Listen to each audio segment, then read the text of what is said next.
Class 11, आज हम class Chapter first 1. का पहला लेक्चर पढ़ेंगे जिसका नाम है एटम। यानी इसमें हम एटम की तफसील को पढ़ेंगे। एटम क्या है?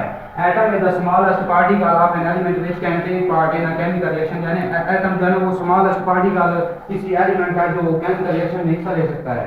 यानी एटम की बहुत सारी हिस्ट्री है। एटम जो है ना, तो सबसे पहले ना एटम के मतलब ना ग्रीक फिलोसोफर ने ना आइडिया दिया था ना, जिसका नाम था डेमोक्रिटस। ठीक है, उसने ना इस पार्टिकल को नाम दिया था एटम का। एटम का जो लफ्ज़ है ये ग्रीक वर्ड है ना, यानी एटोमोस उससे दिया गया है, जिसका मीनिंग है इनडिविजिबल यानी नाकाबिल तकसीम। अब हम देखते हैं कि एटम की अर्ली जो हिस्ट्री है वो क्या है। एटम की अर्ली हिस्ट्री है उसके ऊपर कहा जाता है कि ग्रीक फिलोसफर की जो है ना, जो कहते थे ना, यानी एटम जो है ना ये ऐसा है यानी पार्टिकल है जिसको मजीद ना तकसीम नहीं किया जा सकता। ठीक है, एटम जो है ना वो मैटर से लिया जाता है। मैटर को आप डिवाइड कर सकते हैं मजीद छोटी छोटी हिस्सों में, लेकिन है ना आप एटम को सब डिवाइड नहीं कर सकते। लेकिन उनका ना जो आइडिया था उनमें फाल्ट ये था कि उन कोई एक्सपेरिमेंटल मुशाहिदे में उन्होंने ऐसे बता दिया था।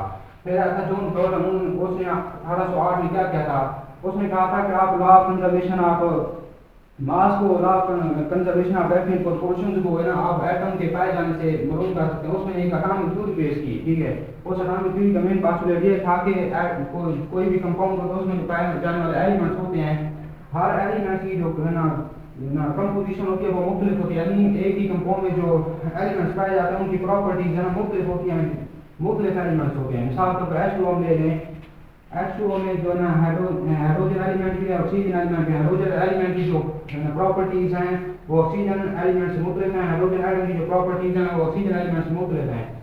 अब हम देखते हैं कि जो एटम होते हैं वो दो किस्म के होते हैं। एक जो होता है वो इंडिपेंडेंट रह सकता है, दूसरा होता है वो इंडिपेंडेंट नहीं रह सकता। ठीक है, मिसाल के तौर पर जो नोबल गैसेज हैं नियोन, आर्गोन, क्रिप्टॉन, जीनोन और रेडोन ये आज़ाद रह सकती हैं, जबकि जो ऐसे बात यानी एटम जो होते हैं जो आज़ाद नहीं रह सकते। मिसाल के तौर पर हाइड्रोजन, ऑक्सीजन, नाइट्रोजन, क्लोरीन ये आज़ाद नहीं रह सकते ना। खास टाइम में आगे आप पढ़ेंगे MOT यानी मॉलिक्यूलर ऑर्बिटल थ्योरी। ठीक है, वो मॉलिक्यूलर ऑर्बिटल थ्योरी आपको बताएगी कि neon, helium, argon, krypton, xenon, radon आज़ाद क्यों रह सकते हैं।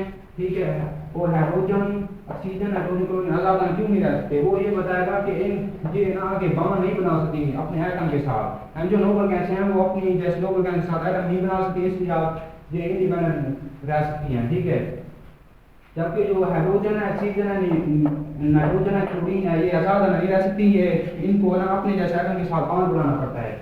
फिर जो है अभी जो मॉडर्न रिसर्च हुई, मॉडर्न रिसर्च ने क्या बताया कि आप एटम के मजीद हिस्सों में तकसीम कर सकते हैं। मिसाल के तौर एटम में क्या होता है, इलेक्ट्रॉन होते हैं, प्रोटॉन होते हैं, न्यूट्रॉन होते हैं, हाइड्रोजन होते हैं, न्यूट्रिनो और एंटी न्यूट्रिनो होते हैं। ठीक है, जो है ना ये भी ख्याल किया जाता है कि एटम में जो है 100 से ज़्यादा पार्टिकल ऐसे होते हैं जैसे इलेक्ट्रॉन है, प्रोटॉन है, न्यूट्रॉन है, हाइड्रोजन है, न्यूट्रिनो है, एंटी न्यूट्रिनो है। जो है ना इलेक्ट्रॉन है, प्रोटॉन है, वो न्यूट्रॉन है, वो इस एटम के ना फंडामेंटल पार्टिकल तस्वर किए जाते हैं। आप फिर देख लें कि एटम की हिस्ट्री क्या है। ठीक है, एटम जो है वो वर्ड है ग्रीक, यानी ये यूनानी जुबान का लफ्ज़ है। जो यूनानी जो फिलासफर थे उनकी जो है कोई एक्सपेरिमेंटल एनालिसिस नहीं है कि उन्होंने एक्सपेरिमेंट कर बताया हो कि एटम को मजीद तकसीम नहीं किया जा सकता। ठीक है, उनका पार्ट यही था कि उनका जो एक्सपेरिमेंट था वो एक्सपेरिमेंटल एनालिसिस का नहीं था। फिर जॉन लॉरेंस ने वो एक ना 1808 में एक स्कूल में इंग्लिश पढ़ाता था। उसने क्या कहा, उसने कहा कि आप लॉ ऑफ कंजर्वेशन ऑफ मास और लॉ ऑफ डेफिनेट प्रोपोर्शंस को इस एटम से बयान कर सकते हैं। Law of conservation of matter क्या होता है, यानी मैटर को आप दबा भी नहीं कर सकते ना उसको बना सकते, उसकी आप शक्ल तब्दील कर सकते हैं। लॉ ऑफ डेफिनेट प्रोपोर्शंस क्या होता है, यानी कोई भी कंपाउंड होता है उसमें जो एलिमेंट्स मिलते हैं वो किसी भी तरीके से मिलते हो लेकिन उनकी मिकदार हमेशा यकसा रहती है। फिर है ना उसने एक एटॉमिक थ्योरी पेश की जिसका पोस्टुलेट क्या आता है, यानी जो मैटर होता है उसमें जो भी एलिमेंट्स होते हैं वो डिफरेंट होते हैं, उनकी कंपोजिशन डिफरेंट होती है। फिर जो एटम्स होते हैं वो इंडिपेंडेंट भी हो सकते हैं, डिपेंडेंट भी हो सकते हैं। डिपेंडेंट कौन से होते हैं, इंडिपेंडेंट कौन से होते हैं। पहले देते हैं इंडिपेंडेंट, यानी इंडिपेंडेंट ऐसे हैं वो आज़ाद न रह सकते हैं, वो नोबल गैस सारे नोबल गैस आज़ाद न रह सकते हैं। Helium, neon, argon, krypton, xenon, radon. फिर होते हैं जो आज़ाद नहीं रह सकते, hydrogen, oxygen, nitrogen, chlorine.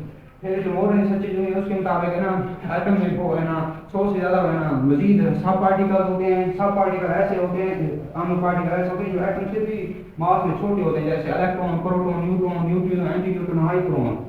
Atom में जो 100 से ज़्यादा पार्टिकल ऐसे तस्वर किए जाते हैं जो मजीद सब एटॉमिक पार्टिकल हैं। जो इलेक्ट्रॉन है, प्रोटॉन है, न्यूट्रॉन है, वो इसके फंडामेंटल पार्टिकल तस्वर किए जाते हैं। नाज़रीन, अगर आप हमारा चैनल पसंद आए तो आप उसको सब्सक्राइब भी कर दें, लाइक भी कर दो, बेल आइकन को प्रेस भी कर दें।